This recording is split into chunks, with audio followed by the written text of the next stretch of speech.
उद्धव ठाकरे यांनी पुण्यात भाषण केलं आणि पुन्हा एकदा भाजपच्या हिंदुत्वावर आणि विशेषतः केंद्रीय गृहमंत्री अमित शहा यांच्यावर टीका केली। आपल्यासोबत भाजपचे आमदार अतुल भातखळकर सर आहेत। सर, काय सांगाल? अमित शहांवर पुन्हा एकदा टीका केली। अमित शहांनी ज्या पद्धतीने पुण्याच्या भाषणात टीका केली होती त्याला उत्तर देताना त्यांनी काही दाखले दिले आणि टीका केली। नाही, उद्धव ठाकरेंनी अमित शहांचा काही घाणेरड्या भाषेत उल्लेख केला।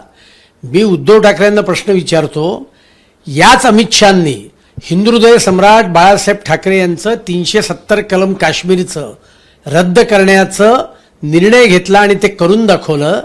त्यामुळे जनाब उद्धव ठाकरे, तुम्ही काँग्रेसला खुश करण्याकरता, काँग्रेसचे तळवे चाटण्याकरता अमित शहांवर टीका करताय। याच अमित शहांनी निर्वासित हिंदूंना नागरिकत्व देणारा सीएचा कायदा पास केला। त्या कायद्याला तुम्ही विरोध का करता? अबू आझमीला मिठ्या मारून तुम्ही या मुंबई शहरातल्या आणि महाराष्ट्रातल्या मराठी माणसाविषयी बोलताय। आणि त्यामुळे उद्धव ठाकरे, तुम्ही सत्तेमुळे वेडे पिसे झालेला आहात। सत्ताकांक्षी असा विद्रूप आणि भयान तुमचा हिरवा चेहरा हा महाराष्ट्राच्या जनतेने या लोकसभेच्या निवडणुकीच्या निमित्ताने पाहिलाय। विधानसभेत महाराष्ट्राची राष्ट्रप्रेमी जनता तुम्हाला चोख उत्तर दिल्याशिवाय राहणार। त्यांनी हिंदुत्वावरून देखील काही सवाल उपस्थित केले। ते म्हणाले की भाजप हिंदुत्व शिकवणार कोण आहे आम्हाला? नाही, भारतीय जनता पार्टीचा प्रश्न सोडा। हिंदुहृदय सम्राट बाळासाहेब ठाकरे यांनी जे हिंदुत्व सांगितलं ते तर उद्धवजी तुम्ही पाळा, पण तुम्ही तर काँग्रेसच्या पायापाशी जाऊन बसलात। ज्या काँग्रेसने कधीही हिंदुहृदय सम्राटांच्या स्मृतिदिनानिमित्त किंवा जयंतीच्या दिवशी आदरांजली वाहणारं साधं ट्विट केलं नाही, त्या काँग्रेस समोर आणि दिल्ली शहरांसमोर तुम्ही झुकण्याचं काम करताय आणि अबू आझमीला मिठ्या मारताय। यातून तुमचा हिरवा चेहरा जनाब उद्धव ठाकरे हा महाराष्ट्राच्या जनतेला कळून चुकला। पुन्हा एकदा त्यांनी देवेंद्र फडणवीस यांचा एकेरी उल्लेख केला। ते म्हणाले, मी ढेकणाला किंमत देत नाही, ढेकणासोबत तुलना केली। नाही, देवेंद्र फडणवीसांना आणि माननीय मोदीजींना उद्धव ठाकरे पाण्यात पाहतात ही आता गोष्ट लपून राहिलेली नाही आहे।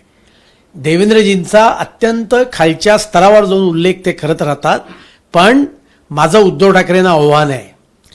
देवेंद्रजी महाराष्ट्राच्या विधानसभेत 5 वेळा निवडून गेलेत। त्यांना जनतेने प्रचंड मताने निवडून दिलंय। उद्धव ठाकरेंची हिंमत असेल तर त्यांनी महाराष्ट्राची विधानसभा लढवावी, पण उद्धव ठाकरेंमध्ये ते धाडस नाही। साध्या MLCचा राजीनामा देण्याची घोषणा केली, तो राजीनामा सुद्धा कायम त्यांच्या खिशात राहिलाय। आणि त्यामुळे उद्धव ठाकरेंच्या या अरेतुरेच्या असंस्कृत भाषेला येणाऱ्या काळात महाराष्ट्राची जनता योग्य उत्तर देईल। ते असं देखील म्हणतात, भाजप नेहमी हिंदुत्व हिंदुत्व करतं, मात्र त्यांच्यासोबत असलेले नितीश कुमार हिंदुत्ववादी आहेत का? अबू आझमी हिंदुत्ववादी आहेत का? ज्या काँग्रेसने हिंदू दहशतवादाचा शब्दप्रयोग केला त्या काँग्रेसचे तळवे तुम्ही चाटताय, त्याच्यावर बोला।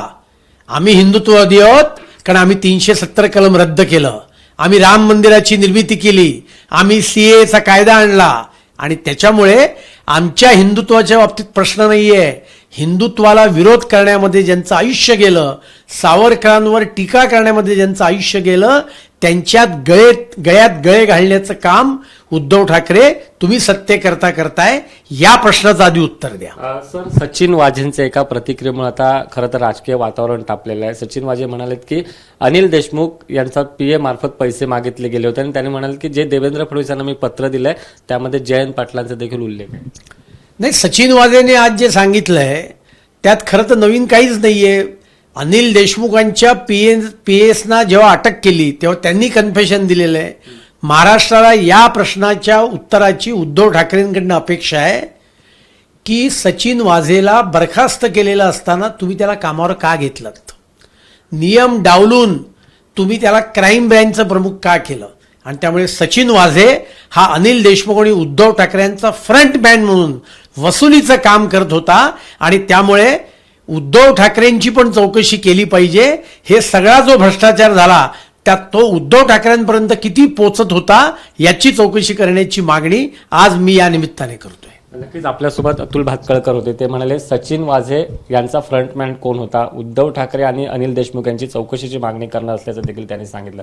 कॅमेरा पर्सन अनुप रस्तोगीसह सुशांत सावंत, ABP माझा, मुंबई। ABP माझा, उघडा डोळे बघा नीट.